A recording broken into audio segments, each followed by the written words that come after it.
Bonjour à tous et à toutes. Nouveau mois, nouvelle sortie.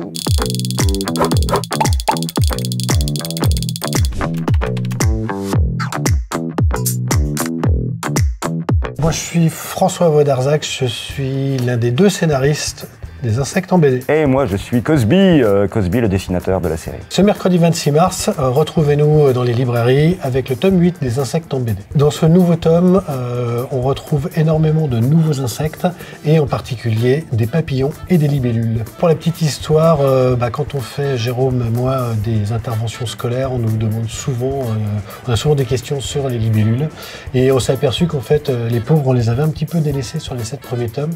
On en avait parlé une ou deux fois, mais là on a voulu axer vraiment sur les insectes volants et donc qui dit libellule dit aussi papillon car on les retrouve un petit peu aux mêmes endroits.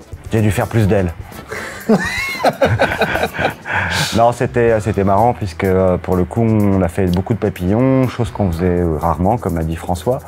Ça a permis de présenter un petit peu plus la série, peut-être pour un public féminin, surtout pour le papillon.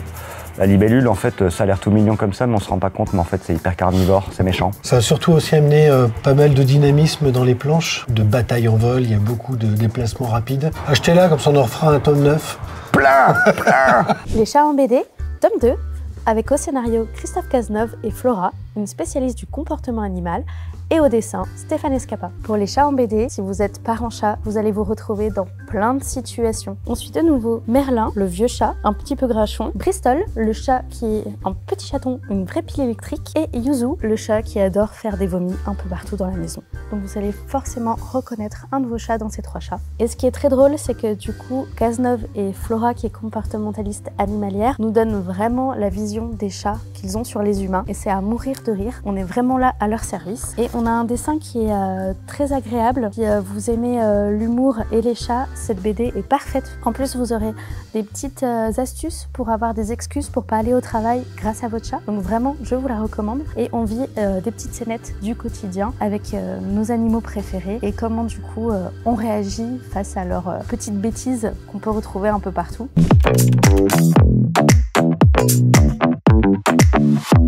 Et on démarre avec Dans ses yeux de Marc Quadrado aux éditions Grand Ongle. S'il est tout nouveau dans ce label, c'est un auteur qui est très connu dans l'univers de la bande dessinée humour, notamment avec Je veux une Harley et Parker et Badger. Alors, Dans ses yeux, il est surprenant cet album. Pourquoi ?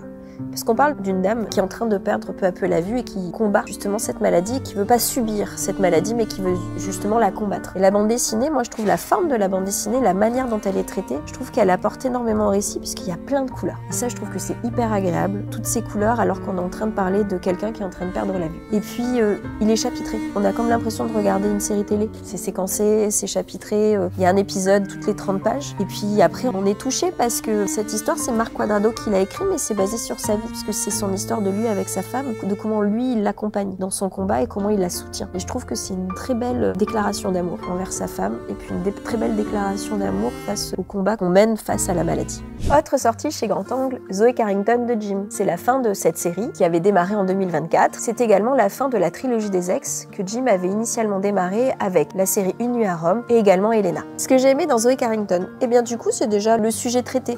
En fait, depuis Une nuit à Rome et puis Elena, Jim travaille la psychologie des relations avec les ex. Et donc là, on va sur un nouveau pendant. C'est comment oublier et arrêter de fantasmer sur une personne avec qui on a eu une amourette quand on était adolescent ou jeune étudiant. Donc j'aime bien le côté au rapport entre le fantasme et la réalité et puis le changement à travers les âges. J'aime bien aussi la vision aussi du Londres modernisé. En fait, c'est le Londres que j'imagine, un Londres punk rock, très coloré, très psychédélique. Et c'est vrai qu'on retrouve plein de dessins et d'images autour de ce Londres complètement barré.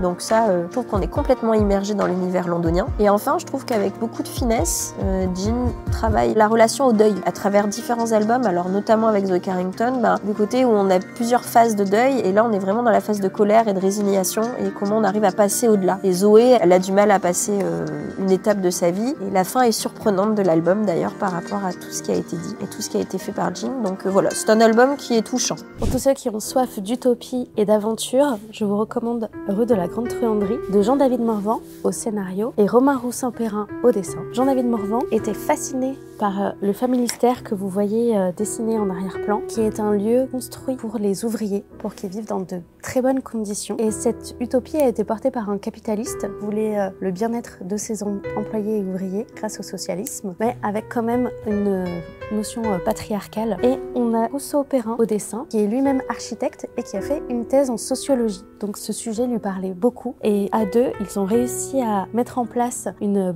bande dessinée d'aventure où en fait Glan, qui a été adopté par Jean-Baptiste Baudin, qui justement a mis en place cette utopie, va devoir partir parce qu'en fait les poêles pour faire la cuisine vont connaître un déclin et vont être moins vendus. Donc du coup elle va partir à Paris, à la capitale, où elle va mettre en place ce qu'elle a appris auprès de son père adoptif au sein d'une société avec plein de personnes qui sont plutôt des rebuts de la société, et elle va utiliser l'argent du crime parce qu'au moins c'est une source de revenus inépuisable. On va voir du coup Glan construire une petite société autour d'elle et elle va susciter de nombreuses jalousies et des ennemis qui vont la haïr profondément et qui vont lui mettre des embûches dans son parcours. Et ce qui est très très beau, c'est que justement, comme le dessinateur est un architecte, on a vraiment des dessins réalistes qui correspondent à exactement ce qu'était le bâtiment à l'époque. Et on a du coup une générosité dans le dessin, beaucoup de détails, beaucoup d'éléments qui permettent d'avoir une richesse en termes de dessin. Je vous recommande cette BD si vous êtes fan d'histoire et aussi d'aventure.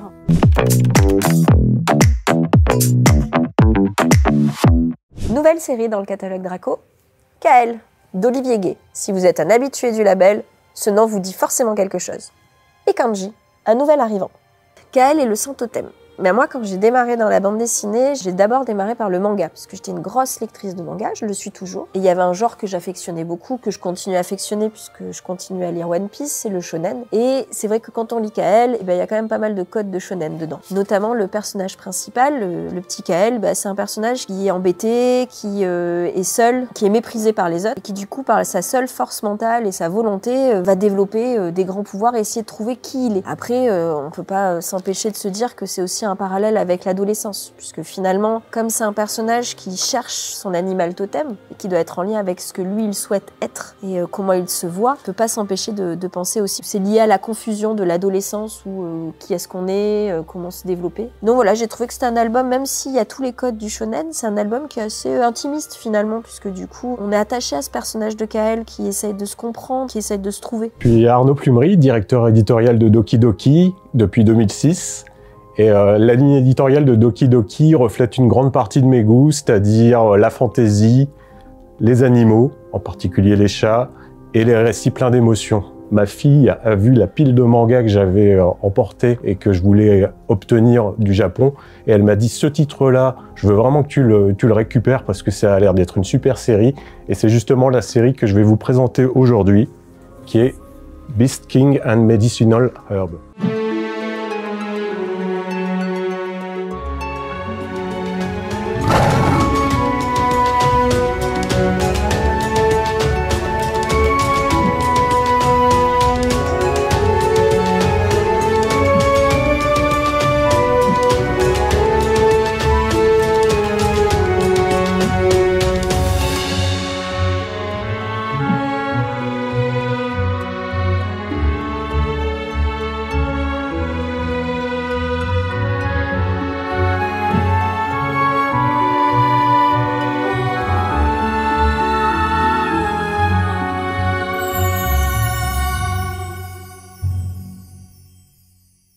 Donc voilà comment la version japonaise est devenue la version française. Comme vous pouvez voir, sur la version française, on a fait ce qui existe d'ailleurs aussi au Japon, on a mis un petit bandeau avec une citation de l'auteur de Frieren, du célébrissime manga de fantasy Frieren, qui recommande le titre de Beast King. Donc ça vous donne déjà une petite idée du contenu de ce manga. Dans ce manga, on suit les aventures de Tina, qui est une aventurière expérimentée, qui explore les donjons abandonnés, donc a priori sans risque. Elle est accompagnée pour cela d'aventuriers novices qui souhaitent découvrir ces donjons. Tout à coup, un tigre à cornes apparaît. C'est un des prédateurs les plus redoutables de ce monde de fantasy. Et elle est vraiment mal en point. Le combat tourne mal, elle se retrouve au sol en train de se vider de son sang. Elle croit sa dernière heure venue. Tina découvre tout à coup une silhouette massive qui apparaît devant elle, un personnage masqué, qui lui propose son aide. Mais pour cela, Tina va devoir signer un pacte. Comme elle est désespérée, elle accepte sans trop savoir ce qui l'attend. Et elle va découvrir, à sa très grande surprise, que le personnage en question n'est autre que Galon, le roi des bêtes, qui est un des anciens généraux démons que tous les humains croyaient morts. Tina se demande quelle atrocité elle va devoir commettre pour lui. Mais il n'en est rien, en fait, car Galon a bien changé avec le temps. Elle va parcourir avec lui les donjons pour soigner les créatures qui sont en souffrance. Par exemple, il rencontre une maman dragon qui est mal en point et qui se laisse mourir parce que des humains ont tué son dragonneau. Pendant toute l'histoire, en fait, les deux compères vont de donjon en donjon pour soigner les animaux en difficulté. C'est vraiment ce que j'adore dans ce manga, c'est que les perspectives sont inversées. Qui sont les monstres? Est-ce que ce sont les créatures qui peuplent les donjons ou est-ce que ce sont les humains qui les chassent en quête de gloire et de richesse? Donc on a vraiment un point de vue tout à fait différent et on se rend compte en fait que ce qu'on appelle monstres, ce sont aussi des animaux. Et en tant que défenseur de la cause animale, moi c'est quelque chose qui me parle aussi. Au final, Beast King and Medicinal Herb, c'est de la fantasy chill, mais avec des beaux moments d'action quand même. Et sinon, en avril, nous sortons aussi d'autres titres très sympas, comme Yasai no Last Boss volume 9, Miyabichi no Onmyonji volume 5, Brave Bell volume 2, Why Nobody Remembers My World volume 12, et The Rising of the Shield Hero volume 26.